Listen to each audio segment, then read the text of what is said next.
ലഭ്യമാകുന്ന വിവരമനുസരിച്ച് ഏറ്റവും കൂടുതൽ മലയാളികൾ ജോലി ചെയ്യുന്നത് യുഎഇയിലാണ്. ആർക്കും എങ്ങനെയും ജീവിക്കാം. ചെലവ് കുറഞ്ഞ രീതിയിലും കൂടിയ രീതിയിലും, കൂടാതെ അടിച്ചുപൊളിച്ചും ജീവിക്കാം. ഇതൊക്കെ തന്നെയാണ് പ്രവാസികളെ യുഎഇയിലേക്ക് ആകർഷിക്കുന്നത്. എങ്കിലും പലതിലും ചെലവ് കൂടുതലാണ്. നമസ്കാരം, പ്രവാസി മലയാളിയിലേക്ക് സ്വാഗതം. പ്രവാസി വാർത്തകൾക്കായി ഈ ചാനൽ സബ്സ്ക്രൈബ് ചെയ്യും.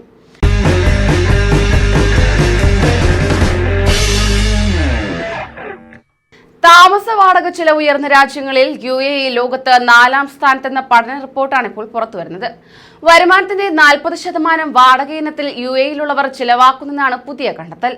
3 കിടപ്പുമുറിയുള്ള അപ്പാർട്ട്മെന്റിന് ശരാശരി 7076 ദിർഹമാണ് ചിലവ് വരുന്നത്. അതേസമയം കഴിഞ്ഞ വർഷം കെട്ടിട ലഭ്യത ധാരാളമായതിനാൽ തന്നെ താമസ വാടകയിൽ കുറവ് വന്നെന്നും റിപ്പോർട്ടിൽ പറയുന്നുണ്ട്. എന്നാൽ ലഭ്യത കുറഞ്ഞ സ്ഥലങ്ങളിൽ വാടക കൂടുന്നു. കഴിഞ്ഞ വർഷം വില്ലകളുടെ വാടക 4.7% വർദ്ധിക്കുകയുണ്ടായി. എന്നാൽ അപ്പാർട്ട്മെന്റുകളുടെ വാടക 10.3% കുറഞ്ഞെന്നും റിപ്പോർട്ട് വ്യക്തമാക്കുന്നു. ഹോങ്കോങ് ആണ് വാടക ചെലവ് ഏറ്റവും കൂടിയ നഗരം. വരുമാനത്തിന്റെ 50.25% ഇവിടെ വാടക ഇനത്തിൽ നൽകേണ്ടി വരുന്നു. സിംഗപ്പൂർ 2ാം സ്ഥാനത്തും ഖത്തർ 3ാം സ്ഥാനത്തുമുണ്ട്.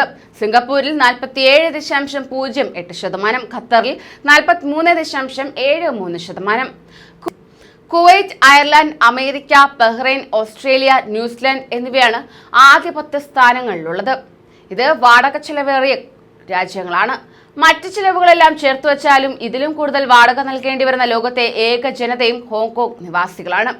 അതോടൊപ്പം തന്നെ സൗദിയാണ് വാടക ചിലവ് ഏറ്റവും കുറഞ്ഞ രാജ്യം.